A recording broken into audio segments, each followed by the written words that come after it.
Hello and welcome to Hobby Vlog number 202. Crazy when you think about it. 202 vlogs, madness. This week has been a really good week. I've got lots done, I've had a great time. I've had a lot of fun with the family and with Rosie, particularly in the last couple of days as I've been daddy daycare, as Angela's gone away for a well-deserved spa break. You'll hear in the clips, Rosie hasn't been sleeping all that well. But I've managed to get things done and we've had a great time. There's a little bit of hobby with Rosie as well this week, which is the first time for a while. I'm not going to ramble for too long because I think this is going to be quite a long video. So thank you very much for watching. Drop a comment below if you like what you see and if you've got something to say. And if you haven't, then enjoy the video. We missed our session last week because I was away playing with model soldiers with Steve. But we're back at the table and how excited are you, Rosie? Very, very excited. So we love you, Cameron. You love yes. So if you remember, at the end of the session last time, we'd spent the night in Waymeet in the barn, having finally managed to persuade the owl to leave, not by scaring it, which is obviously a good thing, because if you scare it away, then none of the other animals in Hobbiton will like you, and they'll be annoyed at you because you're not prove yourself not to be very nice people. But you did it right, didn't you, Rosie? I said, please, can you leave? You did, and it did, and that was the right thing to do. So what we're going to do now is we're going to continue our way on towards Mickle Delving and to the meat of the challenge. So I don't know how much of that will get done because we haven't got all that much time, but we're going to do a short session. Are you excited? Daddy. Yeah, you excited? We're going to here. We've just been going through it, but are you excited? Yeah. Are you excited? Yeah. Good, I'm excited. Right, we'll be back when we finish the session with a little wrap up. Right, so we're just at the end of the session and that was a lot of fun. Did you enjoy it, Rosie? Yeah, and I got the map. Yeah, so we managed to make our way over to Mickle Delving. Who did we meet on the road? Gandalf. We were met on the road by an old man driving a little donkey cart, and it turned out to be Gandalf. And who worked out that it was, who spotted Gandalf's rune? Me. No, Lobelia spotted the Gandalf's rune on his tobacco pouch, but you were the one that recognised what the rune meant, didn't you? So well done. So we managed to meet Gandalf, but he didn't come with us into Mickle Delving. He disappeared off somewhere else, even though you wanted to go with him, didn't you, Primula? Yes. What did he do? What did he do as he left? Fireworks. Fireworks? Was that cool? Yeah. And then we got into Mickle Delving, and how did we get access to the Madam House? I found an open window up on the top roof. Yeah, you did, and we managed to sneak in. We did not disturb Fireworks the dog, and we were looking around inside the Madam House, weren't we? And guess who rolled the Gandalf result on the dice? Me! Yes, no cheating allowed. Yes, Primula was the one who found the map, and we snuck out and we made our way back over a couple of days, which we didn't role play because it was because we're just getting back to Bag End, and we've given Bilbo the map, and he's very, very pleased, isn't he? And so that was where the adventure ended. That is the first adventure of the campaign. And Primula and Lobelia, so we are going to wrap that up there. We are not gaming next week because Angela's going away on a lovely spa break that she deserves very much. So the week after we will do the in-between session of the One Ring rules have. So there will be a couple of weeks before our next session, and we're very much looking forward to it. Are you looking forward to it, Roo? Yeah. Looking forward to it, love? Yeah. And so am I. So we'll be back in a couple of weeks for the in-between session. I can't remember what it's called. I'll remember for next session. I do like to show my mistakes off, and I've realised I made another mistake. So I actually put this end wall on upside down. So that little lip there needs to be at the bottom, and I realised it because the window looks upside down. So I've just managed to pry that off. Hopefully I haven't made too much damage. And I'm now going to glue that back on, and then I can continue with the painting and touch up anything that's obviously wrong. But yeah, oops. It just wasn't paying attention when I put it together. So now if I get another one of these, which I might do, I now know what to look out for, and now you know to make sure that you put the little step out in the when you're assembling it. The step goes to the bottom. Right, well I'm here now trimming down these sections. As you can see, I've done a few. So I've just got the Hotwire Foam Factory router, which I really like, and what I'm doing is shaving the corner off one side, just to get it a little bit of a more interesting shape, and then shaving the top corner off of that. I'm doing that on both sides. And what I'm going to do next, once I've done this, is I'm going to go and have a look at the bases. And I'm going to cut the base so that it's flush on the edges and wider on the sides. And then I'm going to use air dry clay. So that's how I've worked out how I'm going to do the texture on this. And what I'm also going to do is I'm going to cut out a, I'm going to cut my little kind of like path through the gates, and I'm going to make most of that out of air dry clay as well. So yeah, and that will give me that I can sculpt it in and put the branches in, and then over the top of that I can then flock. So that's my plan. So I'm going to keep going with this trimming, getting these shaped up, and then I'll be going downstairs having a look for some wood, and that's probably the thing I'm looking forward to the least, because I need to sand down the edges, which is just dusty and horrible. But anyway, I'll bring you along when I get to that. But for now, it's just going to be a case of continuing to do this, shaving off the corners, making it a bit more of a smooth shape. So yeah, nearly done, about halfway through. I'm down here with my sheet of plywood, and what I'm doing is starting to draw the shapes on so that I can get the bases correct. So you can see I've done a couple already. So what I'm doing is just marking around each side, and then I'm numbering the base with the lump of polystyrene, because yeah, that seems like a smart thing to do, doesn't it? So this is one offcut that I'm going to use. I'm going to I've got another offcut upstairs which I can start to use as well.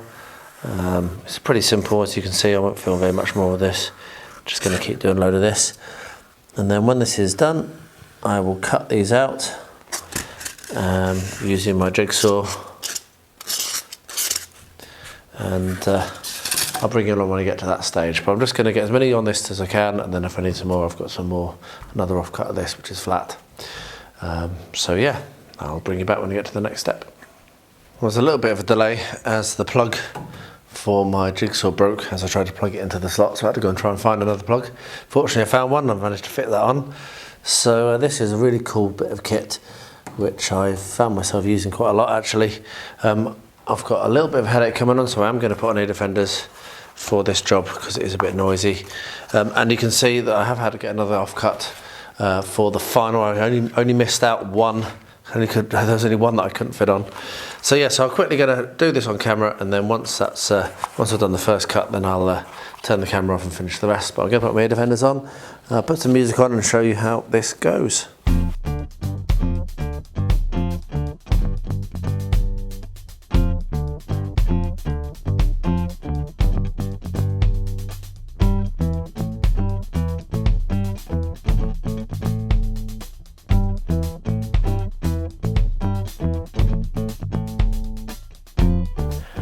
Obviously I've also got glasses on as well, just so you can see. So you see that fits nicely. I'll be able to glue that on there, and then we'll be able to do the air dry clay around it. So what I'm going to do now is I have the sheet which has all the rest of them marked out on it. So what I'll do is I will be cutting those out, and I will show you what it looks like when it's all done, and when we're going to start to glue them down. If I can get all this cut and glued. Actually, I can't glue because I need to do the sanding first, and yeah, that's going to take a while. So yeah, I might try and get some of the sanding done today, or that might have to wait until tomorrow. But yeah, the gluing won't take very long. But I get all of these cut out today, I'll be very pleased, and if I can get some of the sanding done as well, that would be awesome. But I'll bring you along for the next step when I get to it. Well, there we are. That's all of them cut. I have realised I've made a little bit of a mistake in that the edges, some of them are way too flush. And so I'm not going to be able to put anything on the ends to keep them from basically getting damaged. So I'm probably going to have to come along and trim down each of these lengths. Just take 5mm off each end, or 5mm off one end, 10mm off one end. But yeah, just take a couple of mil off each end, just so that then when I do my air dry clay over it, I'll be able to put some air dry clay up the sides, and that will cover off, making sure that the white foam can't get damaged. But other than that, pretty pleased, everything worked well. Really, really pleased that I put my ear defenders on. I don't actually have any worse of a headache now than when I started, which is absolutely brilliant. So yeah, I might actually have to get another set, because I stole those from the chainsaw box, so I might have to get another set for in here. So next thing I'm going to do is get the Dremel out and sand down the edges, just bevel the edges. I'm not sure whether I might not actually wait till tomorrow to do that and go and get myself an actual sanding bench top thing, so that I can sand from the top rather than having to try and come along with the Dremel and do it smooth. So yeah, because I've wanted one of those for a while, and I think this may be the thing that kicks me into getting one. But anyway, all of the coating's done. I'm pleased with that. I'll bring you back for the next step when I get to it. So my plan for this is to move the layout off of these units. So I bought these units because they were basically the height that I wanted the layout, and they give you some storage.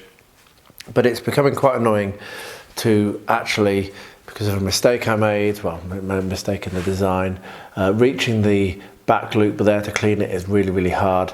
And also, it is actually too tall for Rosie to see, which kind of just ruins the point. So what I'm going to do is I'm going to build myself a frame which it will sit on, which will have wheels on. So I will build probably 2 boxes, one box for this side end and one box for that end, and then join them together, put some uprights, stick the wheels on the bottom, and then very carefully, this does move with the help of Bakir and Halil, my workers, my builders, and also Angela will help with this as well. The 4 of us will very carefully lift it off, set it on top of the framework which I'm going to build, and then I'll screw it on.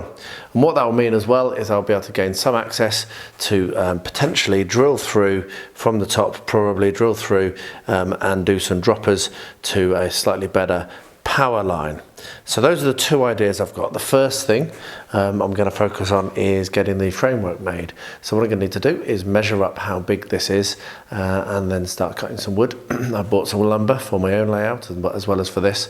So start cutting up some lumber and get that screwed together, which hopefully won't take me that long. But I'll bring you along for this one. I'll get the tape measure, do the measurements, draw some diagrams, make a plan, and I'll show you what that looks like when it's done. So I've just got around to cutting these couple of strips off of that big roll of the coconut fibre, and I'd actually forgotten how to do this, so I've just been watching my own video and reminding myself. So I'm not going to do too much of this on camera, as I said, but basically what you're going to do is you're going to take this and you're going to cut it into squares. You're going to need some really good, strong, sharp scissors. These are the ones I actually bought these in Belgium, and they're brilliant. But we're going to end up cutting this into squares, and then once you've got these squares, then we'll do the next step. So I'm just going to quickly cut these up, and I'll show you the next step very shortly. And after that, I'm going to turn the camera on, going to put a video on because this is a very tedious, annoying process. But yeah, let's get some different size squares chopped out of all of this material.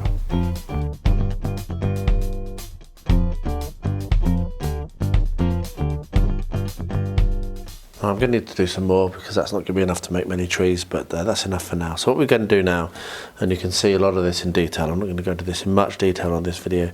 If you want to see more detail, go and have a look at my video which is dedicated to this, which I'm using to remind myself how to do this. But basically what we're going to do is you're going to split that up, separate that out like that, and then what we need to do is we need to make it into a little bit more of a circle, make it look like separate it out, make it so that it's looser and isn't quite so even on the edges.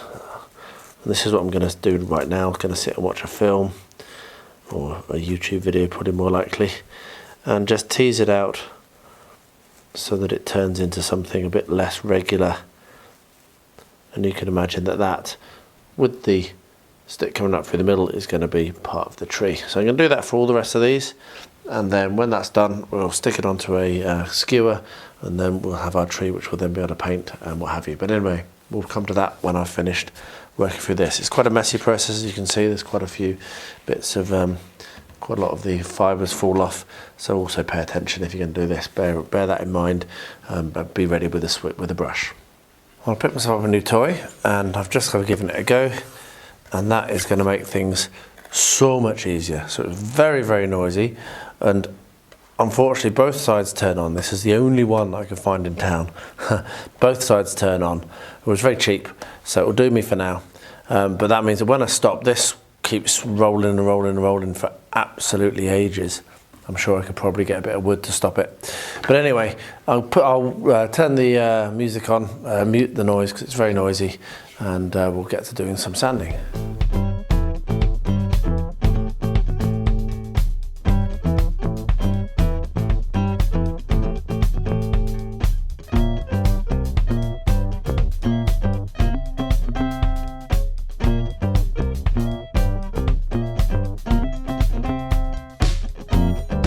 Oh, that was truly awesome. I've stopped for a bit, I'm about halfway. It's getting a little bit hot, I'm going to let that cool down. As I said, it's not a very expensive tool, it's a bit cheap.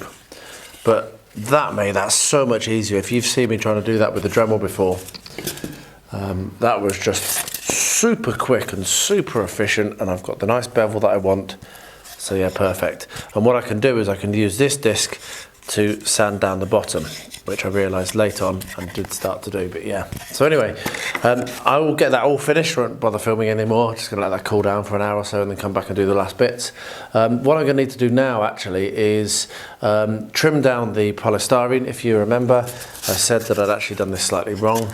If we have a look at this, you can see that those butt very closely up against the edge of the wood. So I'm going to need to shave a few mil off each end so that then I can do my air dry clay and it'll work. And what I also need to do is cut my gates in. So I'll bring you along when I'm going to get to do that. But for now, very pleased with this purchase. Really happy. I'm going to brush that dust up, get that cleaned away, and then I'll come back a bit later on and finish off this job. So before I start cutting these, what I'm going to do is I'm going to make use of the masking tape. Just run a tape all around each end, like so. Apologies for the banging workmen are working close to me. But run the masking tape around, and that means that when I put this on the Proxon, I won't be likely to slip and cut too much off. So that's a top tip. I'm just going to do that on all of them. And then I'll shave a little bit off each end, and then we'll be set to stick some of these down to the bases. I'm going to work out which one is going to have going to be gates as well. I need 3 gates, don't I? So yeah. Anyway, I'll get that done. I'll bring you along when I'm coming to the gate part, which is probably going to be the next bit. Well, this has been a lot of fun. And I've just been working with this card here to do this interior. And yeah, I'm pretty happy with how it's looking. So I've got the base that I'm going to glue on the bottom, and what I've done is I've glued, I've not glued yet, but it slots down nicely in between these 2 windows, funnily enough. But I've put a little kind of like a little window, and I'm going to have this glued in there as a desk. So this is going to be the service desk. What I'll do is I'll print out some like some timetable type of things. Obviously it'll be very small, so it probably won't be very legible, but I'll print out some timetables there, and then what I will then do is paint this, paint the floor on that one, and then paint the interior of this. When that's all done, then I will assemble it all, and it will look great. So really, really pleased, had a lot of fun. This is modelling I really like doing. I've always liked doing this. So as I get more into my layout, I'll be doing more and more interiors and having more and more fun with them. But anyway, there we are. That's how that looks. So what I'm going to do now is look for something that I can print out that will go there, and then think about what colours I want to do it, or whether I want to print out potentially some parquet flooring and stick parquet flooring over the top, which might be an even better idea, which I've just had. So anyway, sorry about the banging. Builders are working on the roof, and it's right outside this door, so yeah, can't really avoid it. But yeah, so I'm going to have a little bit of time on that now, and I'll show you what it does when I've printed it out and I'm sticking it on. I think parquet flooring sounds good, and I'm pretty sure that I actually own some printable parquet flooring, so I should be able to find that quite easy. Well, I've had a successful hunt. I found this Wolferton station, It's a wall poster of timetable from Bumbleton Station. That's going to work really well. And that's going to fit very, very nicely. Probably the larger one just next to the window here. But before I stick that on, I'm going to need to paint this wall. I also had to buy this in the end. I got this from railwayscenics.com for less than £2, I think it was. And there are 4 different parquet floorings. So I've got that forever now, which I can make use of. And I've cut one out to shape and to size, and it looks brilliant. So what I'm going to do is I'm going to stick that down just with some PVA and then weight it down and leave that to dry. And that will sort my floor out. What I'm now going to do is prime the inside of the building and start painting that up. And then I'll also look at painting up the, so prime the inside of that building. And I'm also going to look at painting this this wall, and then I can glue it all together if I don't drop it on the floor. There we are. So yeah, pretty pleased. I'll bring you along for the next step when I get to it. Well, as I start recording this, the new Kickstarter for Moonstone is going to start tomorrow. So what I thought I'd do is to celebrate this, because it's a brilliant game. Really enjoyed playing it when I have played it. Not that I play it often enough, unfortunately, was pull out my favourite model that I haven't made yet from Moonstone, which is the Goblin Airship. Now, this was actually one of the things that I remember seeing this. I remember seeing this before I even knew about the game and think, that's cool, I just want to paint it. And then when I found how good the game was, that was even better. So what I'm going to do is I'm going to try and paint up the Goblin Airship, get this assembled and painted, and get a build video done as quick as possible while the campaign is still going on. So yeah, let's have a look inside the box and see whether this is me biting off far more than I can chew. So when you buy your, well, it's awesome, isn't it? Let's just appreciate that for a second. Yeah, when you buy your Moonstone stuff, you get your card in with the model, which is really cool. So you don't have to be buying like lots of expansions or what have you books whenever they release new models, because their special rules and what have you and the stats all come with the model. It's a good way of doing it. Right, let's get into this bag.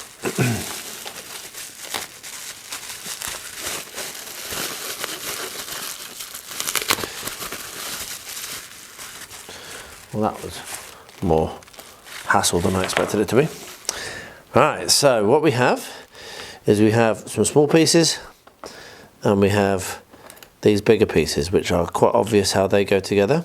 There might be some clean-up needed. Yeah, there's a little bit of clean-up needed. Just take that bit of sprue off the bottom, which I can do very easily. And then that goes on.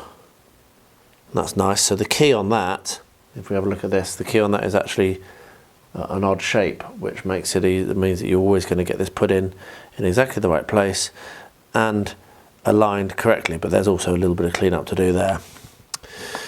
And then these, I would presume, are his arms and his fin.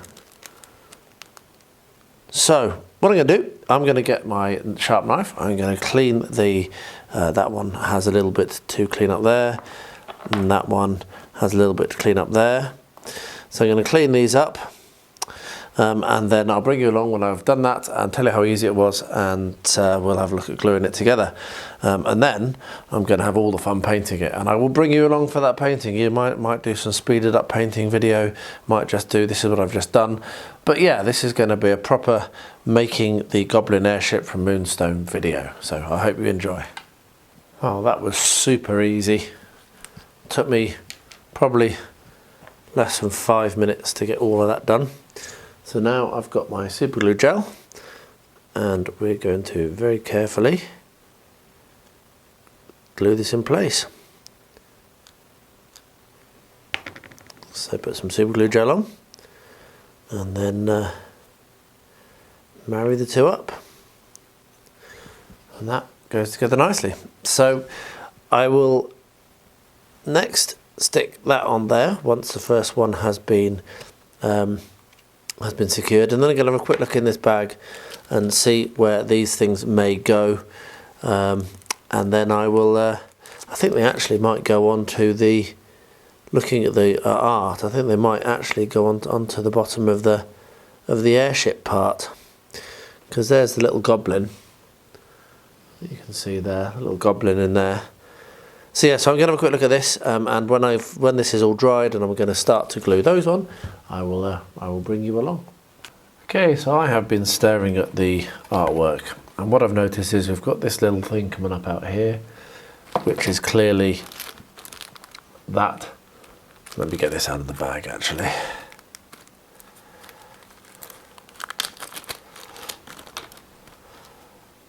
There, that makes it a bit easier to see. So it's clearly that little kind of like bent tube, and then we've got a machine gun, which is going to be tucked in front of the little goblin, and you can see that right here.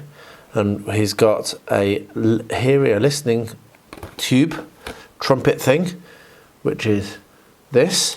And if we look here, there is a hole in his ear, which it'll fit in.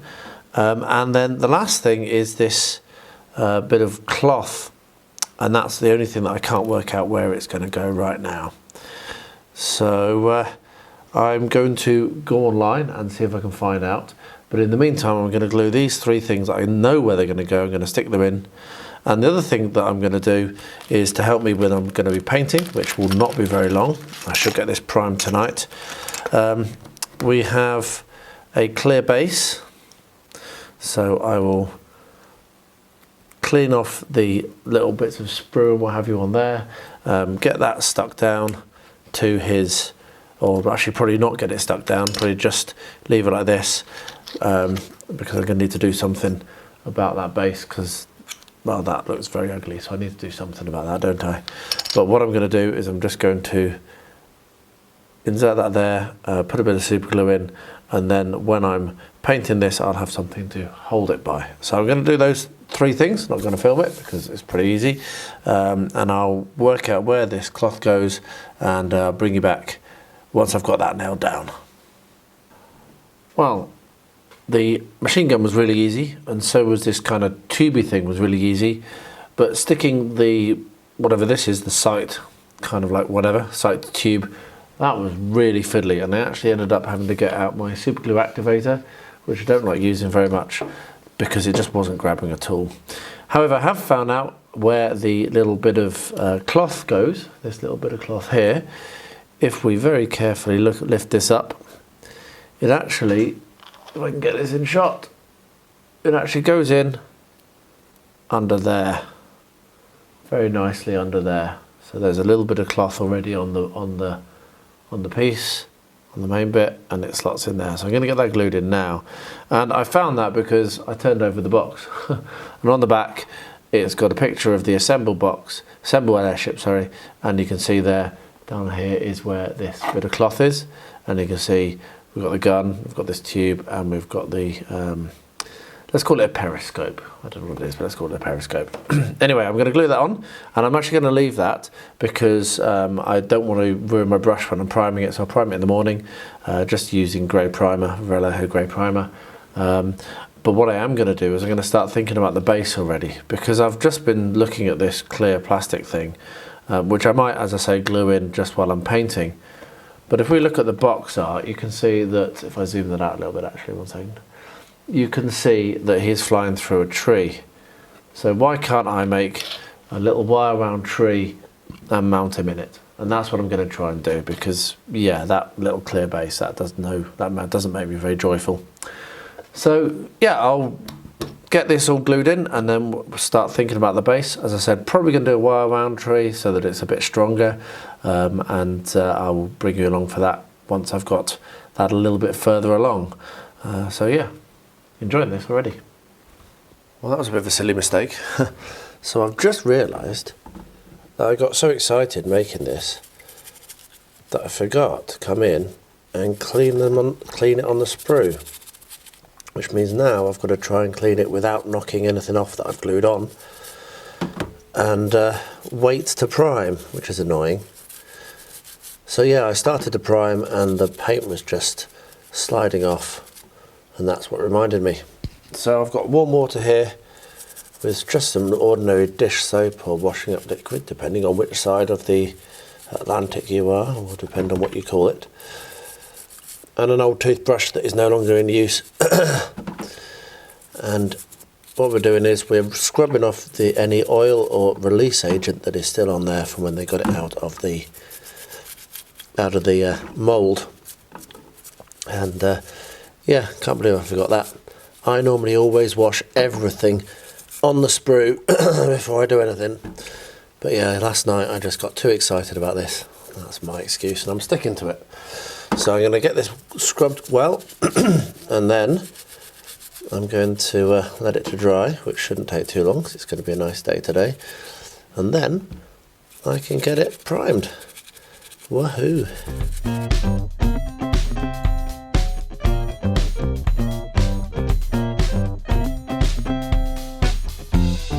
So there we are. The other thing to say is I have glued in the clear base. That will get snipped off. That's just going to be used as a handle for painting. Well, my parquet stuck down really nicely to that card. So what I'm going to do now, I've just got a marker here. Excuse me, a bit frog in my throat. And I'm just going to line the edges, just colour in the edges black.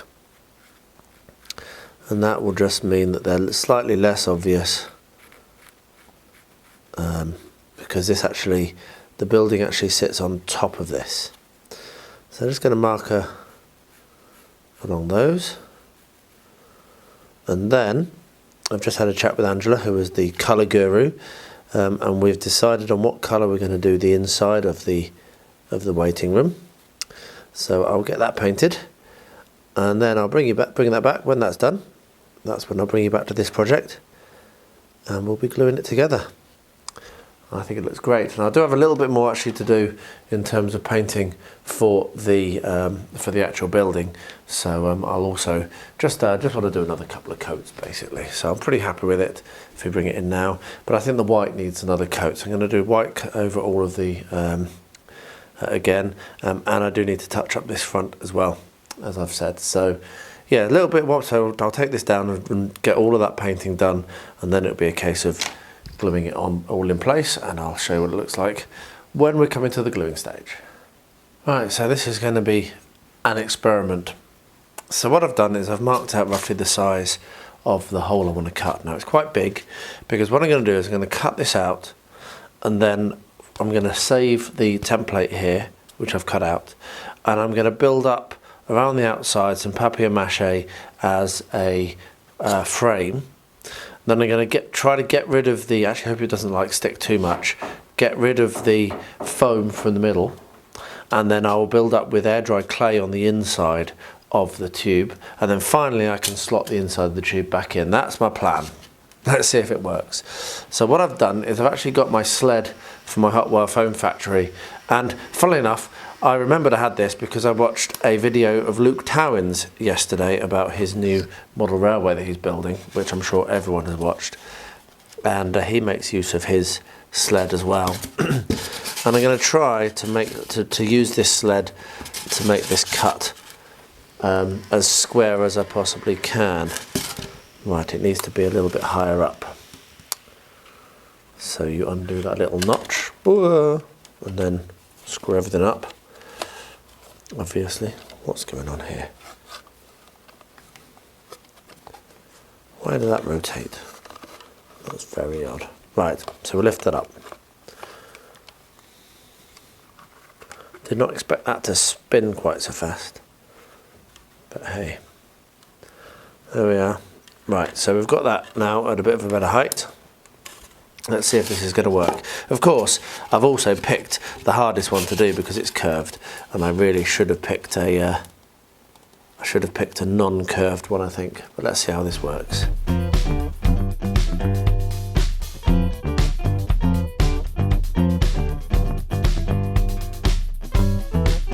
That worked pretty well.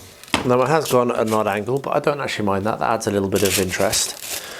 And you can see that it has, because it's melted it, I should be able to get some paper around this, not too thick, maybe 3 or 4 or 5 sheets, and that will still fit in. So that's pretty useful. I think this might work, who knows. Right, so what I'm going to do now is I'll get some glue and I'm just going to use this strong kitchen roll for my papier-mâché, and what I'll do is I'll coat PVA on, put the, actually I might use toilet paper, I'm not sure, put the paper on, coat paper, but I'll bring you along when I do that. So for now I'm just going to tidy that up and go and get some more materials. I just had an idea about using tin foil, wrapping it all in tin foil, and then putting my papier-mâché over the top, and that should mean that I can then separate it out. So let's just tear a bit of this tin foil off. Didn't do that very well, but that doesn't matter because the only thing I care about is this hoop. Press that on.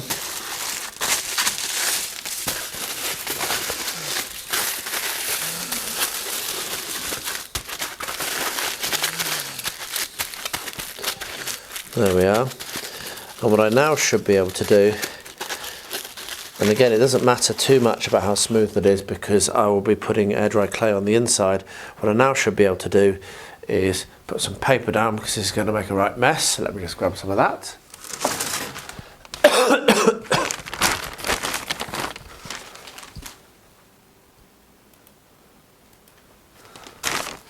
There we are. And I should be able to start putting some glue on this.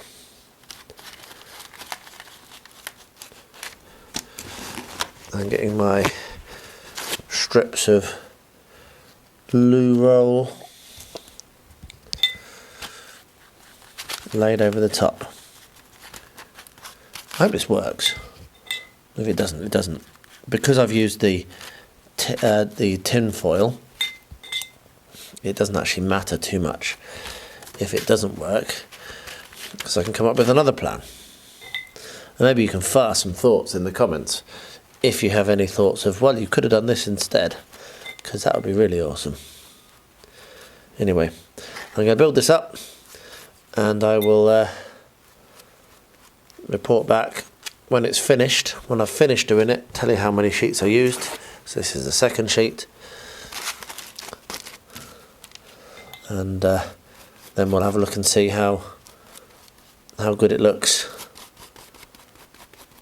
when it's done as well. So I'll bring you back when I've finished and show you what it looks like. Let's get this done. So I've cut another little pathway through on piece number 8, and for this one I'm going to do roughly the same idea, but I'm going to make use of this freeform air. Now this is something I've had for ages, and I hope it hasn't gone off because I've had it literally for years, but it's a lightweight sculpting putty. So what I'm going to do is I'm going to get the tin foil again, shape it around this, and then I will mix up some of this freeform air, smooth it over in a thin skim, and then yeah, see what happens then. So I don't know whether it does say it can cause irritation. I don't generally get irritated by chemicals, but I am going to put gloves on for this just in case. I think it's better to be safe than sorry. So I'll get the tin foil on and then turn the camera back on, and we'll have a look at how we use this putty. Okay, so that's wrapped, and what I've done is it's going to be a bit rattly unfortunately, so I'll probably do this without the camera running, but I have got a little bit of the A part and I'm going to get a little bit of the B part now, and it's mixed 1-to-1 by volume, which is why I actually bought these mixing things specifically for this freeform air, so we get about the same volume of each. And then what I'm going to do is I'm going to take that, mix it together, just knead it together. I'll put some music on while I'm doing that, and then we'll look to smooth it over this. So yeah, let's get some music on.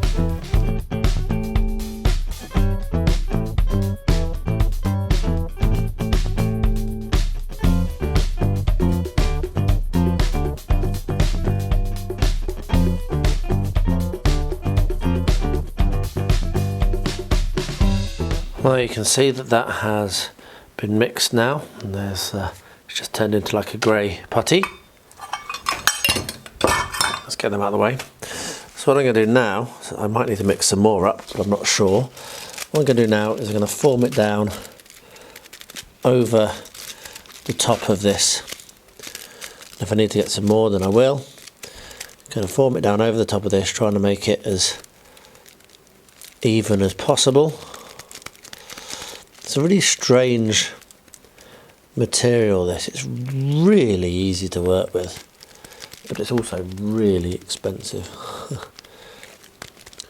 bought it once and tried it once and realised that if I were to get too addicted to using it, I would spend a lot of money on my hobbying. So I put the pot away. But this is a good use for it, I think, and I think this might be what I do for the other one as well. The papier-mâché attempt is currently on the windowsill drying, and I think that'll work as well. But this is much easier, and I think more likely to result in a solid result that I can then put air dry clay on. Anyway, so that's now over the whole of it. So what I'll do now is make sure it's thin, because I don't have a huge amount of space. Now I would obviously be able to potentially sand down the inside of the join or whatever a bit. There we are. Right, so this will go off in about 4 hours according to the label. So let's leave that alone now for 4 hours and see how it turns out. So while we're waiting for those arches to dry, what I'm going to do is I'm going to stick one of these down and use this as a test piece for my idea with the air dry clay. So I'm going to make use of my grabby glue, Moment Fix Power. I don't do the extreme anymore here. I'm just going to squeeze that on and then stick that down to the wooden base. And then, before I do anything, I'm actually going to paint it, I think. I'm not sure. I'll think about that while this is drying. But there we are. So that's going to press that on nicely there. That grabs, as you see, that's why I call it my grabby glue. It grabs straight away. So I'll let that go off. It'll take probably the rest of the day. And then we'll get the air dry clay and we'll come in and we'll start to try to sculpt in the branches, because what I'm going to do is I'm going to sculpt in the branches, a thicket of branches, and then paint it and then put flock over the top, and that's how it will look like a hedge, hopefully. Let's see. Anyway, let that dry. I'll bring you back when I get to the next step. Alright, so I'm down at the painting bench. I've got a brand new brush, which I'm very excited about. And I'm also just going to reach down and I'm going to be making use of these when I'm painting this awesome model, because I want to do a good job. I want to take my time and really focus in. So I brought down the artwork, as you can see, and that's what I'm going to be aiming to paint it like. I don't think I'm going to be able to capture any footage just because I'm not a great painter and I don't stay in shot very easily. But I might try. So if you see some, it means it came out all right. But if you don't, then huge apologies. It just didn't work. Particularly because I'll have my goggles on, and so I won't really be able to pay much attention to the monitor and the camera and what have you. So yeah, I probably would say it's very unlikely that there's going to be any watching me paint. But I'll give it a go. So yeah, I will be using Vallejo. That's my main colours, so yeah, mostly Vallejo. And what I'll probably try and do is, if I don't manage to capture any recording, any active painting, then I'll try to report back on what colours I've used and etc. in case you want to try to reproduce what I do, though that is presupposing it's not rubbish. Anyway, I'm going to do my best. I love this model. I really want to do it justice, so I really hope that I do manage to do it justice, but we shall see. All I can do is the best I can. I can't do better than my ability, so I'm going to give it a go. Well, the first bit painted, I had a lot of fun doing that. Red leather, just for the kind of like strap going around his head. So what I'm now going to do is put the base coat on for the skin. And I've decided to go with green grey. I'm not sure if that's going to work or not, but I've decided to give it a go, green grey. So yeah, I will get that done. I'm going to paint the whole of the skin green grey, even though you can see here in the artwork that his chin is going to go to a more kind of like beigey yellow colour. But I think that if I do the whole thing green grey, then I can always pull that highlight in later. So that's what I'm going to do, and that might actually be all I get done this evening. It's taking longer than it normally does because I do have my goggles on and I'm taking a lot of care and paying attention, which I normally don't, and I'll just slap the paint on. But yeah, I'm enjoying it. Let's get back to it. Well, that colour's worked really well. Now, you all saw me washing this miniature, but I've really struggled with retreating paint, which I always associate with unwashed miniatures. So I think I either just didn't wash it well. I think I definitely didn't wash it well enough, and I definitely should have washed it on the sprue, so I wasn't scared to scrub, because that's taken me probably 2 or 3 times as long as it should have done, and really now I am not going to get any more done this evening. But with a lot of patience and some swearing, I've managed to get a pretty much full coverage. Not as smooth as I wanted, but hey, it looks good from here, and if you get right close in you can see some missing bits. But I'm going to let that now. I'm tired and I'm losing patience, but the green grey has worked really well as the first base I want. I think I know what I'm going to do next on that, but that's going to be tomorrow. But I'm very pleased with that as a start, having 2 colours down, the red leather and the green grey. I'll bring you back when I have another look at this tomorrow. I may not be able to film as much because I'm actually doing a painting session with my mate tomorrow, and this might get done. But I'll try to remember, and he may let me record little clips, so we shall see. I left these overnight. This was actually the putty was actually dry last night, but I left it anyway, so because this was not. But now the papier-mâché is dry, so what I'm going to do is I'm going to try and carefully remove it from the template. Now my feeling is that the papier-mâché has not worked as well as the putty freeform air, what it's called.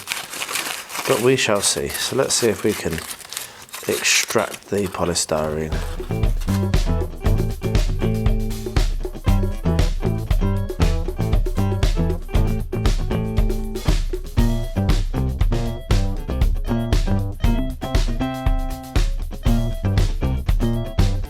There we are. So that has worked out much better. So if we get a quick look at how that offers up inside. Get the way around.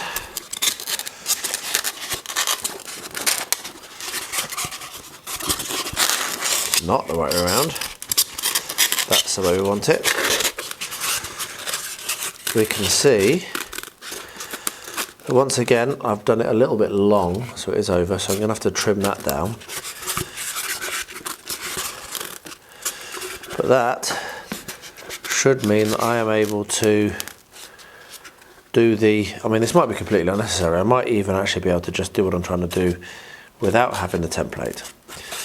But that's an interesting experiment with this freeform air, which I keep looking at because I want to use it. And if I can trim it down, I might try and do it with this one anyway, and I might try and do without any on the other one and see how that works. If I can trim that down a little bit, and then I'm going to be able to work just a little bit easier with this, building up the, putting the doorway in and the gate in, and building up the all the branches around the inside using whatever technique I'm going to use. But that was an interesting experiment. The more I think about it, the more I think it's completely pointless. Because probably I can just take the shape and work with the air dry clay while holding this upside down. But hey, it's fun to experiment and to try new things. Oh, I had a delivery, another Kickstarter, a Zoo Tycoon. Now if you remember all of those awesome jigsaws that I received a little while ago, this is from the same people. And fun enough, the jigsaws actually was a campaign that was run more recently than this one, but just printing a bunch of jigsaws is much easier than assembling a game. So let's get this single-use plastic, which I love so much, off of the beautiful box. And what lovely artwork. And let's see what's inside.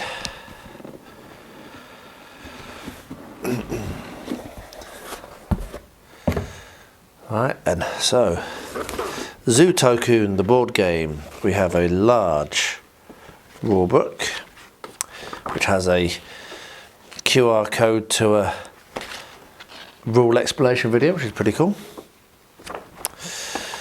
And I'm not going to get into all of this, but we have a bunch of boxes, and I believe those boxes store the meeples. So let's just have a look inside one of these bags. I won't open them all, because I really don't want to get into organising this. So in here we've got some wooden dice, and we've got some tokens. These are our visitor tokens. They're pretty cool, aren't they? But I'm not going to open all of any of the other bags at all. I'll tell you what, the new book smell coming out of this is pretty impressive. We have a little kind of drawstring bag for something. As I said, I think these are designed so that when we organise this, you can make these into little boxes, and these little boxes actually fit inside the box. We have a bunch of cards, a bunch more cards, all with paper, which is nice. A load of tiles, some multi-depth tiles. They are nice. Multi-depth tiles, that folds out. And then another one as well. And another one. A whole load of tiles and what have you. I'm going to do a proper unboxing of this when I've read the rules and understand what's going on. But I can tell you immediately looking at this, the quality of the components is fantastic. So thank you, Mark, for sending that, and I'm looking forward to getting into it. And I'll pull a proper unboxing video on the channel at some point. But yeah, glad that arrived. Well, as you can see, I got myself all ready to start doing the air dry clay, and then I realised I need to do the gate first. So what I'm going to do is I'm going to attempt to get the correct size, and this is where having done it slightly oddly sized is not going to help me. I'm going to attempt to do the correct size so that I can insert some of the wood into here, some of this balsa wood I've got into here, and then carve out the shapes that I want to do. So it's a square door with like an archway above it, and then kind of like bits of wood on the other side. So that should be quite relatively easy for me to do, relatively easy for me to actually carve out.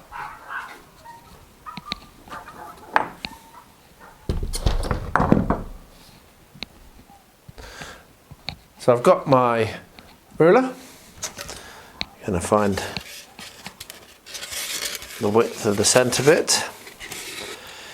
It is 8.5, so that's good. So what I'll do is you can see it's already splintering. I might see if I've got some thicker. I might have some thicker balsa wood. I was going to glue this together, but yeah, I'm not sure. I'll either glue it together or I'll get some thicker one. But what I'm going to do now is I'm going to roughly cut out the shape, and then I'll carve it so it fits. The good thing is I'm going to be putting air dry clay around it anyway, so if it's not perfect, it doesn't matter.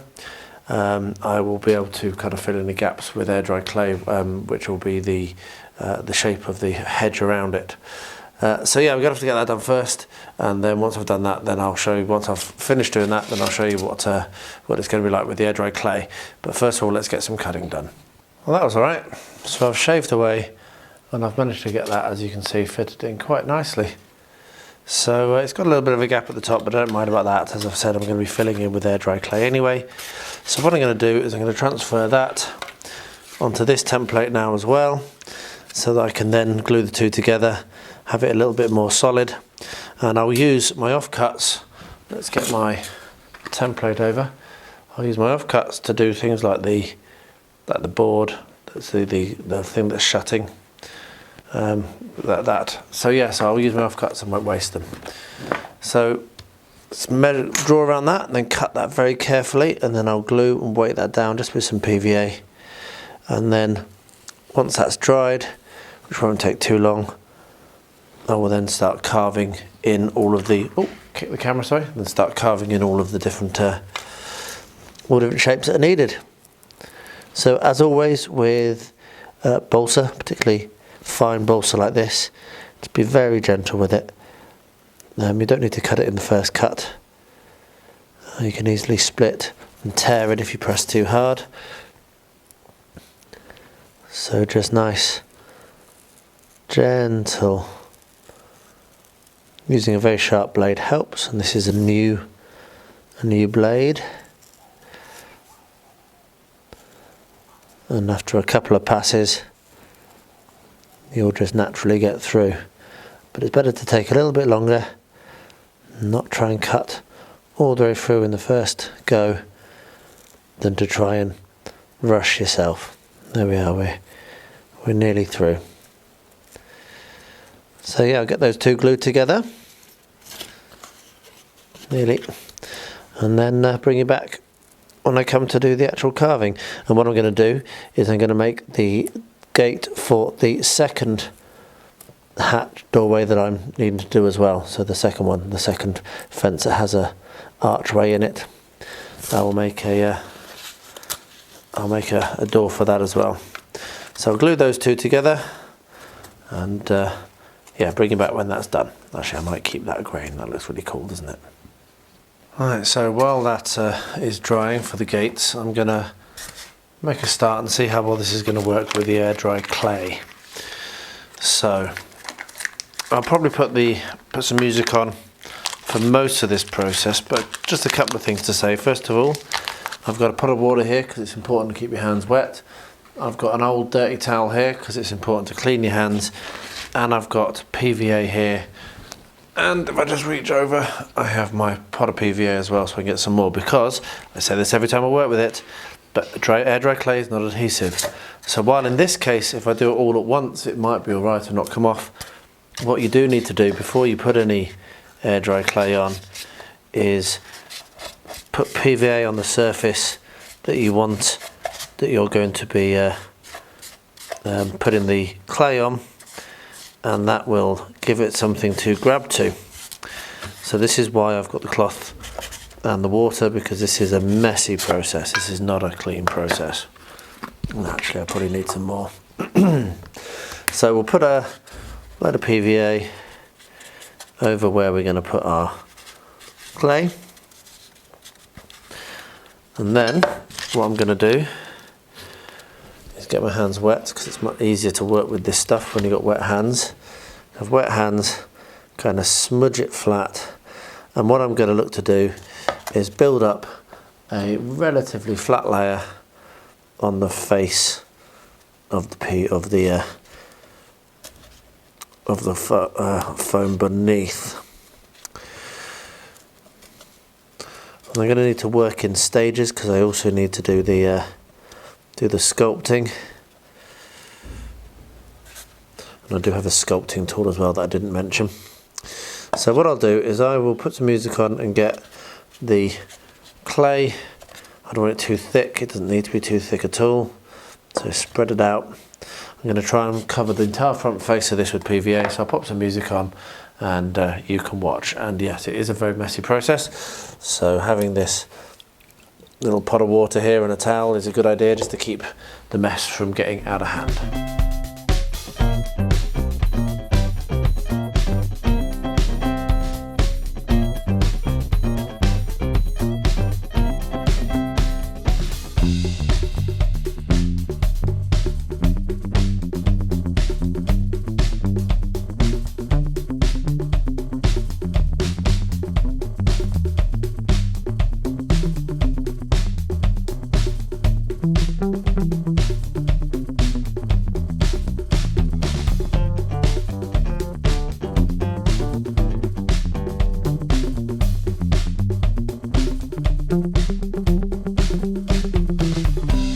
Right, so that wasn't too bad. So what I've got now is I've got my sculpting tool, and what I'm going to try to do, and this is where this could all fall apart, is I'm going to try and sculpt in the a thicket of branches, all kind of like crossing over each other, maybe not quite that violently, but all crossing over each other.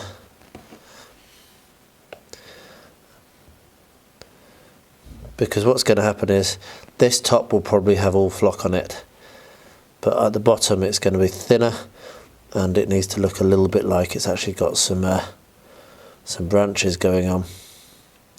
So just doing a thicket of carving, as you can see.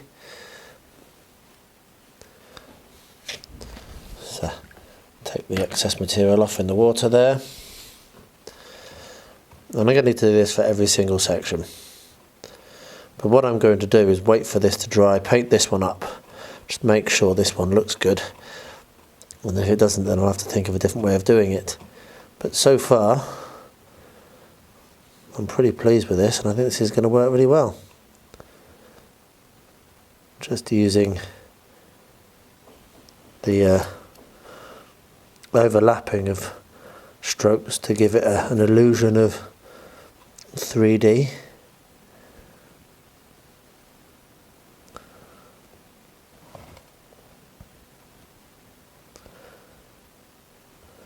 There we are. So what I'm going to do, I'm going to work on the ends and the back, let that dry, oh clonk, and then I'll put some on the top as well, and then when that's dried I'll bring you back, show you what it looks like, and then we'll get to painting. I can't tell you how much I was cursing myself as I was trying to glue this canopy back on, but I've got it done. I used some elastic bands to hold it in place, so that's good. So what I'm going to do now is finish off the priming, but yeah, canopy's back on. Well, we're with shaky cam this evening, and I was wrong. My painting with my mate is going to be tomorrow, so I have got done this evening to do this. So I've gone in with Japanese World War II camouflage for the yellow, which is okay. I'm not the greatest painter.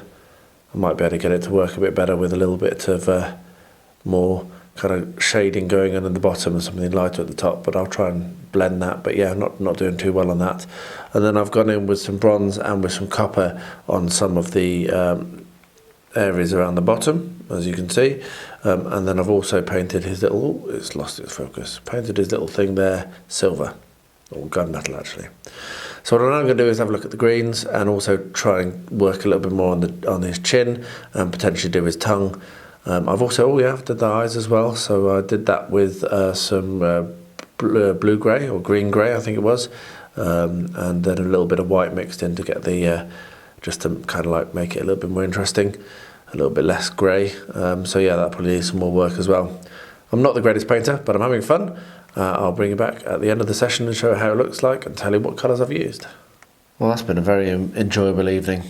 I did transparent green as a wash over the top of the main body, and it turned out exactly how I was hoping, which was such a nice feeling, because with the retreat paint on this, with me not having cleaned it properly, idiot, this has really fought back, this model, but I'm slowly but surely winning. I'm getting there. So there's a fair amount of gunmetal on this. There's some glossy black on the gun here.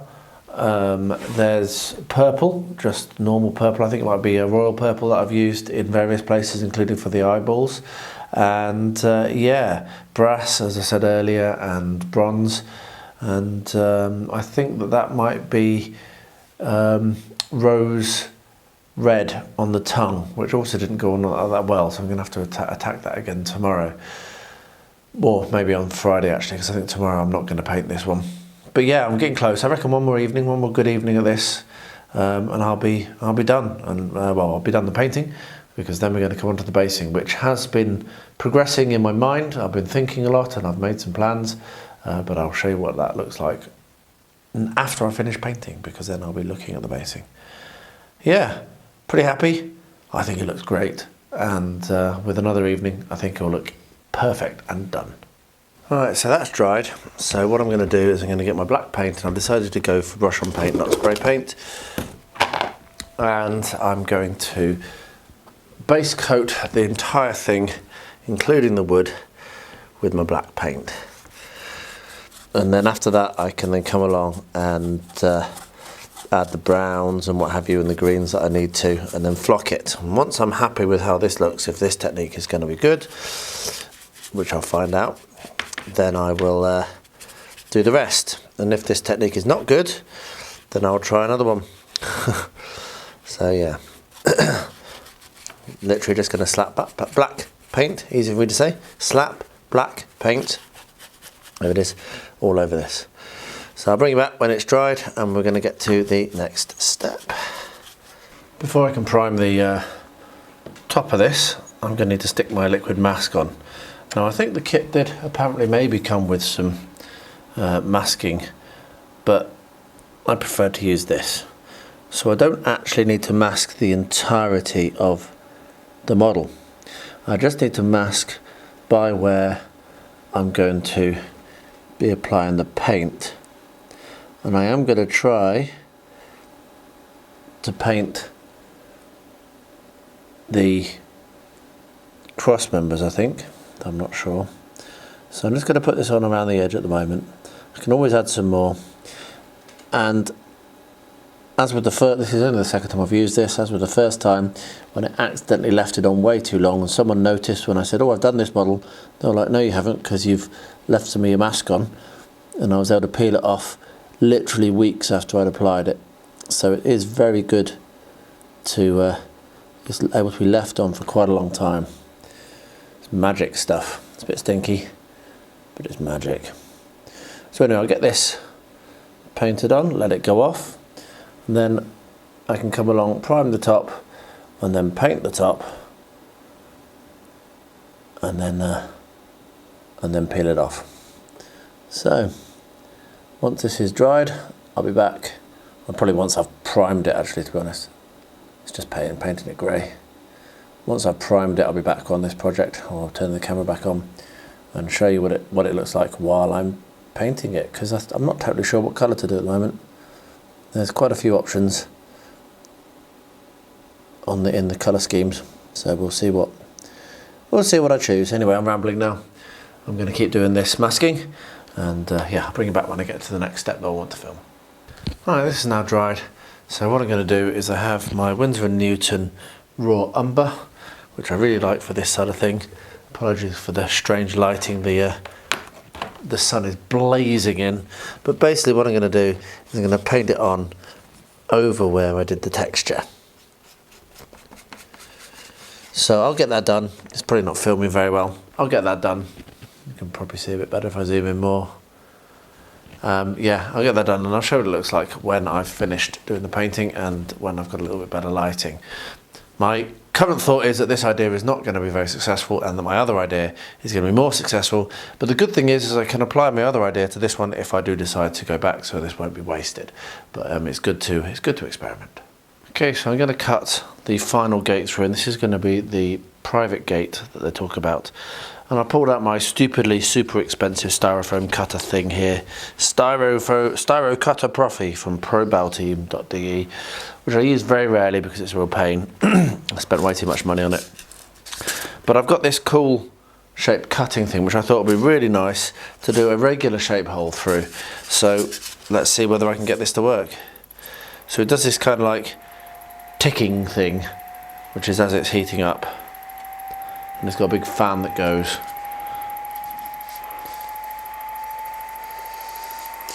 And there we are. That is perfect. So I've found a good use for this now. That's really cool. And that is a cool tool. It took me quite a long time to work out how to mount it. I didn't notice this attachment in the box. But yeah, you've got 3 different sizes and you've got 3 different little notches in here. So you can put the smaller one, the medium one and the large one. I've gone with the large one. And there we have our gap through. So yeah, while I'm here, additionally, my other gates have dried, the double thickness has dried and they fit in perfectly. So what I'm going to do now is start to carve on those, and I'll let you see what they look like when they're done. And of course I'm going to have to make a small gate for this one, but that's going to be easier because I'm going to be able to draw around this shape much easier, or even around the cutting thing. And I won't have to guess where the curve is and what size it is, so it'll be easier for me to do. So yeah, a little bit of progress. Well, I just spent a little bit of time and quite a lot of it was quite difficult measuring out and getting all these measurements up, which is accurate. But then I had a sudden idea, and let me show you what that idea is, because it's going to be much easier, and I'm not going to have to like work with these roughly guessed dimensions. I can be a little bit smarter. So here's the layout, and it's sitting on top of these units. And so what I can do is I can take the measurements from the units, because that's basically where I want the support. I might make this end a little bit bigger, but I can add a little bit to it and that gives me basically the size that I'm looking for. So I'm pretty pleased I've had that idea. So what I'm going to do, oh, you can look at all of my track. I need to get into that. So what I'm going to do is I'm going to measure these units and I'm going to make use of these as my template, and that is going to make this much more accurate. Like for example, that's 800, and that's 400. So yeah, 1200, that's about right. It is nice because what I've found is that my guesses were roughly correct. So the measurements I've made match up quite nicely to the measurements of these units. But yeah, so the other thing to say is, arriving today, I'm going to go and collect it later, is a magnetic angle, a digital angle thing, which I can put onto my blades for my tools and make sure that all of my cuts are going to be at 100% 90 degrees. Because before I start doing this, I need to start getting much more accurate with that. So I'll be collecting that from the courier when I collect Rosie from school, and then I'll be able to start making some cuts and start making the framework for this. But anyway, there we are. Just goes to show that you can have all the ideas in the world and the obvious one is staring you in the face and you still don't see it until, well actually, I was walking up the stairs, which are just here, and it was staring me right in the face. Why don't I just measure those? Well, I've had a contrast issue with this. Painting it on black underneath was potentially a mistake. So what I'm going to do is I'm going to slap this over the top of it, which is a lovely rich reddy brown. And then I can potentially work away from that. I did wonder if this might be a problem, might be a mistake I was made, but I wanted to see how it would look. I am also wondering whether, as I said in the previous clip, doing this type of thing with just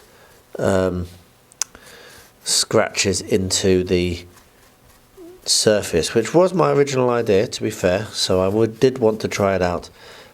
I'm wondering if this is ever going to work. So yeah, so I'm going to go over this. I'm actually going to paint the whole thing with the brown. Oh, and there's Rosie, so I'm going to have to go in a second. So yeah, I'm going to paint it all over with the brown, and I'll come back to you when that's finished, and we'll see whether that has improved it. And I'm going to have to reply to Rosie, who is calling me. Well, last night, while on an awesome call with Tim, really enjoyed my painting chats with him, I managed to complete this dragon, complete the painting of this dragon. Now, I'm not entirely sure what basing I might do. I have got some ideas, but for right now, I'm going to call that done. I'm happy with how it looks. I love the colours. I struggled hard on this one. This has taken me months, if not a year, to paint. I'm not sure when I started it, and I really struggled for some reason, but suddenly had inspiration a few weeks back and went for the green, yellow and red, and I just think it looks brilliant, particularly with a little bit of purple. I'm really happy with it, really happy, as you can tell. So yeah, I'm going to put it to one side now. I might base it, I'm not sure whether I'll base it or not, but at the moment I'm happy with it, so I'm just going to put that to one side and let the thought of what base I might do settle in my mind. Alright, well, so the painting of the walls and the interior is done. So that's looking good. What I've done is I've cut out the timetable here, which will be glued onto this part of the wall. And then the kit came with these posters, and these posters are designed to go there, there and there. So they're given 6. So what I might end up doing is sticking a couple of the posters on inside as well. I'm just going to use PVA to glue these down, and I'm going to do that off camera because it's going to be a bit fiddly. And then once that's glued down, I need to stick my counter on, which I'll use super glue for, and then once that's dried and secure, what I'll do is I'll glue this inside and I'll clamp it, which will help to maintain the shape, and then I'll be able to glue it onto the floor. But I'll bring you back once I've got this interior wall done and I'm ready to stick it into the building, and I'll show you what I do when I get to that. Right, so we're ready to put this this wall in. As you can see, I have stuck the timetable on it, and then I've also put these posters up on that, and I've put one inside there. So yeah, so that's now going to slide down like so,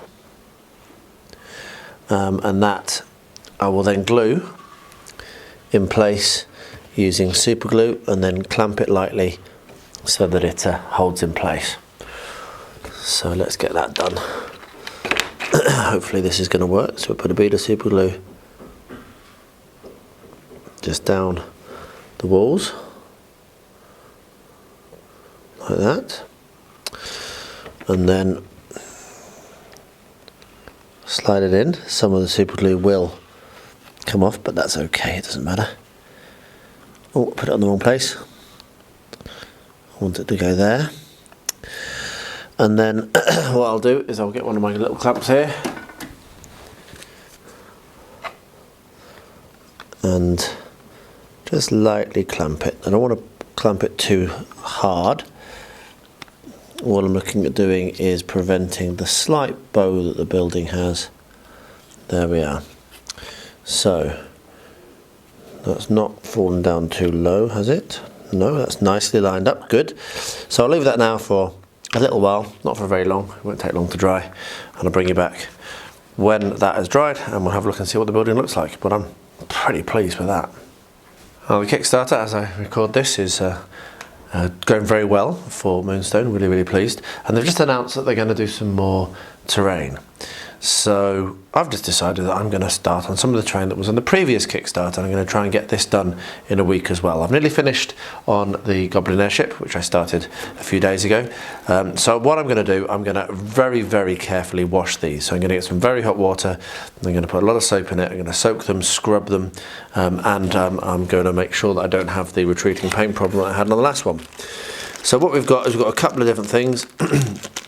And I've not actually really looked at this, so I might have to go back and have a look at some pictures. But here we've got a scarecrow and some fences. Here we've got a chicken coop, which is pretty cool. I'm really excited to paint these up. And here we've got a whole load of scatter terrain. So I'm going to take those all out of their boxes and put them in hot water and get them scrubbed, hot soapy water, get them scrubbed and then primed. And I'm going to pay more attention when I'm priming as well, because I probably should have noticed that the primer was also retreating, and that would have triggered me to give them another wash. So yeah, and then when that's all done and primed, I'll bring you back and we'll have a look and see what we're going to base them on, and we'll get them painted up. So yeah, pretty cool. There's 3 boxes of terrain. This one is the one called Bumbleton Farm. There we go, getting a shot. So that's the one I want to do. So yeah, let's see how well this goes. Hopefully I can get this done in the next week. Oh, that, about 15 minutes or so, that's dry. And now the next and final step for now, for this part of the build, before I go and put it on the layout, which won't happen anytime soon I don't think, but will happen at some point, is to stick the base to the bottom of the building. So as you can see, what I'm doing is running a bead of glue around the bottom. And I was thinking the other day, I watch a lot of YouTubers that make terrain like this, make scenery like this, and they use something called canopy glue, which dries clear and is a little bit less aggressive than super glue. So I think I might have to try and find some canopy glue and give it a go, because once you've stuck something on with super glue, it's kind of done and dusted, whereas I believe canopy glue gives you a little bit more time for manoeuvre and adjustment. Anyway, nattering and rambling while I'm doing that. What I'm going to do is place that down very carefully on top of the base, and not do it carefully enough and miss. And so this is what I was saying about the canopy glue, because it's not going to stick to my fingers as much. Right, there we are. I think that's on. Nearly. Oh, I did this perfectly right before the glue was around, and now I've knocked it and jogged it and everything. I don't know. Right, there we are. So that's now set on, and what I'm now going to do is put these weights on top and leave it, because I want to make sure that that is totally set and flat before I do anything. So I'm going to leave that now. I'm going to go and collect Rosie from school shortly. I'm going to leave that, and that will complete this part of the build. I do want to do an interior. I want to get some benches inside, but that's going to happen. I'm not sure when. So that will complete this part of the build, and I'll be back when I get to that. I'll be back to record again. That was a bit rambly. Sorry. So yesterday, Rosie's school contacted us to say that next week they're doing something where they want to have outfits for each of the kids made out of recyclable materials. So I showed Rosie a load of options, didn't I, on our website yesterday, including an aeroplane, which is what I wanted you to do, and a robot, which is what you said you wanted to do, but then we decided that you were going to do princess, didn't we? Yeah. Yeah. So what we're going to do, we've got to make it out of recyclable material. So we're going to make use of cardboard, and we're going to make use of crepe paper, and we're going to make use of other materials. It's going to be a full family build. Paper as well, yes. It's going to be a full family build. Mummy's going to help as well, isn't she? So the first thing that we need to do, if you can pay attention more than like for 30 seconds, it's not about those, is what we need to do is we need to measure you so we can find out how big the bodice is. So what the design is going to be is it's going to be a cardboard bodice, hoops over the top and a cardboard at the back, and then basically a hoop that goes around here with strips of cardboard from the waistline. And then crepe paper and beautiful painting and designs and what have you over it. And flowers on it. Flowers on it if you want, yes. So we'll decorate it. But the first thing we need to do is find out how wide your chest is. So I'll try not to tickle you, love. So it's going to be about 23 centimetres, 22, 23 centimetres, I think there. Let's make it 25 centimetres. There we are. And how wide are you at the hips? I'm going to go with 20, I'm going to say it's going to be roughly straight that, so we might make it a bit wide at the top and a bit narrow at the bottom. So what we're going to do now, Roo, well, I'll measure that later, we don't need to worry about that. What I'm going to do now is measure how long you are. So from here to here, about 30 centimetres, there we are. So we've got 25 and we've got 30. So what we're going to do now is going to... down in Goblin Town. No, well done, we're not doing Goblin Town now, but you just saw, just to show why she said that, this is my awesome friend Tim's Goblin King. Don't drop it. Hold it very carefully. This is a Goblin King he made us. And you love it. So let's get our pen. Let's take a pencil. Have a look at this bit of paper, Rosie, and we'll draw this together. So what we're going to have is we're going to have a square like that, which is going to be 25 across there, 22 there, and 30 there. And we'll do like some shouldery things there as well, and we need 2 of those. So we're going to go get some cardboard and we'll bring you back when we're about to do the cutting. Say bye bye. Bye bye.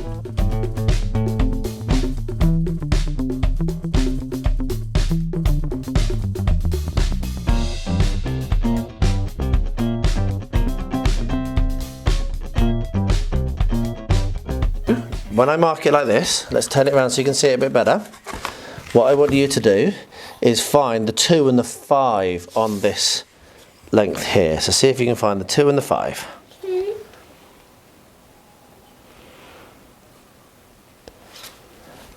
There it is. Well done. Very good. So we're going to put a mark there. What we're now going to do, if you stand up, so you're not leaning on it, you need to learn to be on your own 2 feet. We're going to draw a line here. So can you hold that in the centre there? Yeah. Good girl. Going to draw a line there. And what we're also going to do, if we turn it round, if you can hold that in place, good girl, well done, you went to the correct side. You're really learning here, and that is what the bodice is going to be like. And what I'm going to do is I'm going to just quickly measure you here, 1 second, 12 centimetres. Can you find the 1 and the 2 for me? 1 and the 2. There we are. And again, the 1 and the 2 on this side. 12. There it is, good girl. And what we're going to do is, this will have to be shaped, but we're just going to cut across there as well. So now we're going to do our cutting, and then what we're going to do is we're going to make exactly the same shape, but on a different piece of cardboard, and then we'll be done for now. So please can you hold that in place? I'm holding it. There we are, and I'm just making sure it's lined up. Right, so we'll do a line there and a line there. And now what we're going to do is going to get the knife out. You didn't need to move that, but that's fine, we'll put it back. But I wanted to see the knives. Okay. Now what we're going to do is we're going to hold that in place again. Can you hold that in place again? And we're going to cut it. That's 2 and the 0. It is. That's 2 and mind the yourself. 1. Mind yourself. And now we're going to move this. Can you hold it again for here? Yeah? Yes. Get that to line up. And then what we'll do is we'll offer it up against you, see if it's right. And then we'll turn the camera off. And we'll make a mirror image for the back.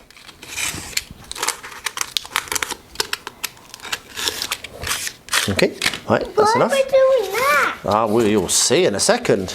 So can you hold that in place as well, please? Just get that completely lined up. There we are. Oh, you're pushing it. Don't push it, just lean. Press down, don't push on it. There we are. Good girl. There we are. And now, let's hold this up to you. We're going to have to scallop the neck a bit when we get to it. But that is going to be alright. So that will be held over your shoulders. We'll work it out. It might need to be a bit narrower. This is going to be a jumper? No, it's going to be the top of a dress. You'll have a beautiful dress flowing off underneath it. Right, say bye-bye. Bye-bye. So now to basing. And I realised I had this cool stick. Now I'd initially thought I might turn it into a wizard staff, but I'm not sure when I'll ever do that, and it's probably not the right size anyway for any of the scales that I work with. And the top of it is perfect for mounting the Goblin Airship too. So what I'm going to do is I'm going to take this saw here, mainly because it's night now. I was supposed to do this during the day, I didn't get time. I had a really busy fun day with Rosie, so just going to take this razor saw and look to cut this around here. Now I'm deliberately cutting it maybe a bit long because I can trim it down, but I want to see what it looks like when it's on the base. So yeah, I'll get this cut, which won't take very long. These razor saws really are very good at cutting lots of different type of wood, a lot of material, including wood. So there we are, I've cut that. So what I'm going to do now, offer that up to the base and grab the airship as well. I need to snip that clear base off, but the concept will be, if I can show, I was having a look at this earlier, that basically we should be able to like support it quite nicely on one of these little outcroppings, but I'm going to need to get rid of that first. So I'm going to go get my snips and clip that off, and then we'll work out roughly where we're going to sit it, see whether it's going to be tall enough, whether it's going to be too tall, sorry, which I think it might be. I might trim it down another inch or so, inch and a half, maybe up to about there.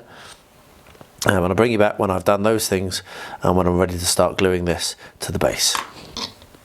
Right, so I've trimmed that down and I've worked out a way that it's going to, that the actual airship's going to attach. So what I'm going to do now is I'm going to start gluing this, fixing this to the base. So my plan is to use my grabber glue at first. So put a dollop of grabber glue down here, and then excuse me, got a bit of a frog in my throat. And then when that's stuck and set, then I will make use of some milliput or green stuff and go around with the whole of it, and then I'll paint all of it black, so just have a black base. So I'm going to leave that well alone now. Just make sure that that's the correct angle, I think it is. Yep, going to leave that well alone now so that it holds it, grabs it in place, and then when it's set, like I say, I'll come in with some milliput, and then so it's going to take a couple of days to do this just because of drying times, but that should then be secure, and then I can stick the actual airship in place. So I need to put the airship somewhere safe so it doesn't get damaged, move that somewhere safe so it doesn't get knocked, and just wait. Alright, it's time to add the flock, and yeah, I've kind of held off on this. I've been umming and ahhing, but I just need to get stuck into it. So what I've got is I've got my homemade flock here, and I really need to make some more, so I'm actually going to definitely do that this evening. I'm going to start doing that. Got some PVA glue, a bit of water and a brush, and what I'm going to do, this is undiluted PVA glue, which I'm going to dilute as I move it around. And the idea for that is that it will just stick a bit better, and you'll notice that I've got my newspaper down, and so what I'm going to do, as simple as it is slap a load of PVA glue over this, and then slap a load of the flock on it, and then when it's dried, then I will seal it again with watered down PVA. And I'm going to be bringing some down lower like that. So, don't know if it's going to work. As I say, I do have a second idea, which I think may even be more suitable, but it's good to give things a go. So, let's just scatter this on. As you can see, it will stick very readily to the PVA. And because I'm doing it over the top of the, there we are, I'm doing it over the top of the pot, most of it is going in to the pot rather than falling onto the paper, so that just makes everything easier. So just like that. So I'm going to finish, I'll do the whole of this, do the ends, do the sides, and see how happy I am. If I'm happy with the results, then I'll do all of them like this, and if I'm not, then I'll do my second idea. I might do one of my second idea anyway, just to show it you. But yeah, I'm just going to crack on with that. Rosie is having a bit of a disturbed night right now. I'm still home alone with her, so I'm also going to turn the camera off in case I need to go and help her. Bless her, she's had an exciting and busy day and is currently having little nightmares. So anyway, I'll finish it off and I'll bring you back when it's done to show what it looks like. Oh, there we are, that's what it looks like. Hopefully when I've done the surround, it'll sell the brown a little bit more. But I'm actually really pleased with how that's looking. I'm going to let that dry and see how I feel like about it in the morning. But yeah, I'm pretty pleased with how that's come out. I might even just end up doing this for most of them. Or maybe I'll just do my second idea and then pick between the two. That's probably a better idea, isn't it? Right, so all these are now dry. There's little bits of sprue that need to be, little bits of stuff that needs to be cut up and cleaned off from the bottom of most of these, which I'm just going to do now. And some of these I want to stick onto a base. So particularly these, well, they do stand up, particularly will do once they're clean. They're a bit uneven, so I'm just going to put a little bit of a base on those, probably just a tongue depressor or something similar, or maybe a bit of cardboard, just so that there's a little bit of something for it to stand on. But I think everything else won't need it. Well, actually, of course, the scarecrow will, but everything else I think won't need to be based apart from those things. And that cockerel gets to stand, I believe, on top of or in front of, I think maybe gets to stand up here, but I'll look at the pictures and find out where that goes. But first of all, it's going to be cleaning up and then priming. So I'll bring them up when I've done that, and also when I'm starting to do the basing on these things. I had a delivery from Mindwork, which is really cool. I ordered this a little while ago and it's finally got here. So I ordered Snakeheart, Hamelin and the Puppeteer. Now, long-time viewers will know that this is actually now the third version of this I've had, and yeah, pretty cool. So I've actually made one, and it's up on display in the lounge. Really, really cool. One of the very early in the channel I did that. Hamelin, I just absolutely loved the concept art and the theme. Oh, that box is a little bit damaged, but that doesn't matter. Hopefully nothing inside is. I'll have to check that out. But yes, I absolutely loved the artwork. And then Snakeheart, I've got lots of bronze stuff, and that's what I paid for. These were free gifts, which is pretty cool. So yeah, pretty cool. So we've got just some busts here of other ones I think I actually might have, I'm not sure. And then this arrived as well, and I almost threw it away. I didn't notice it at first. I'm not entirely sure what it is. It looks like someone with a big hammer. So anyway, not sure. I have to ask on the Discord to see what that is. But yeah, pretty cool they arrived. They will, of course, go into the pile, into the mountain of opportunity at some point to come out and be painted. I'm getting back into my painting. I've been in the painting pretty much every day this week, so there is a chance that if that keeps going, that I will really start to eat into my backlog. Though my backlog is humongous. So yeah, it might be a while, but particularly the Puppeteer and Hamelin might come out sooner rather than later, because yeah, I'm pretty excited about those two. Anyway, brilliant. I'm very happy that they arrived. So there it is, just finished editing.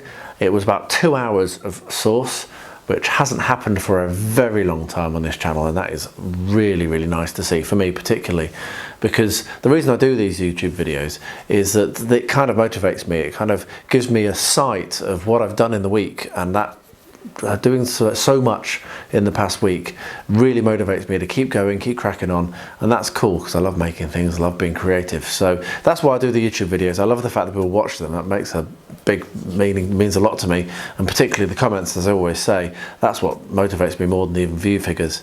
But the main reason is pretty selfish. I like doing this because the record and the motivation it gives me, and all those comments also give me lots of motivation. So there we are.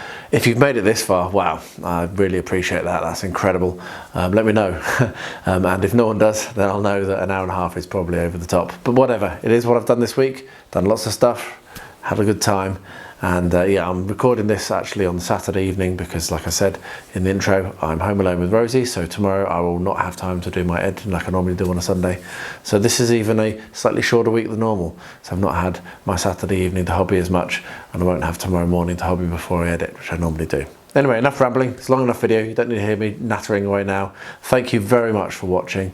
I'm going to be moving. Going back to publishing videos on a Tuesday as well. I've been doing a lot of editing as well this week, so you can look forward to quite a lot of old stuff coming in, the build videos. So I hope you enjoy watching those.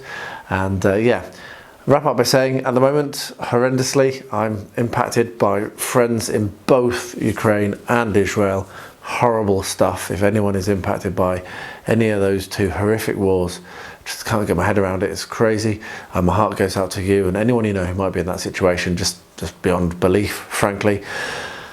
And to everyone, please do stay healthy, stay safe, and stay well.